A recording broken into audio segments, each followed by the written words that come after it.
Let's start with washing the grape tomatoes, then cut them in half and add them to the salad bowl. Next, add half a cup of pitted black olives. You could also use green olives if you prefer. Then drain and quarter about 300 grams of canned artichoke hearts. Add them to the bowl as well. Next, chop a green onion and add 1 tablespoon to the salad. Now chop fresh Italian parsley leaves and add 1 tablespoon. Next, let's make an Italian vinaigrette.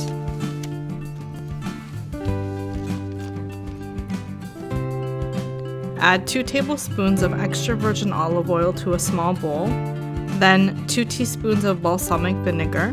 Next, 1/8 of a teaspoon each of sea salt, black pepper, and dried oregano.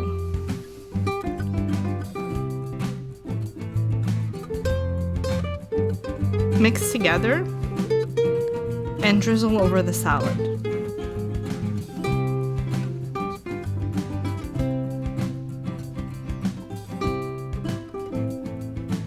Toss the salad, serve and enjoy.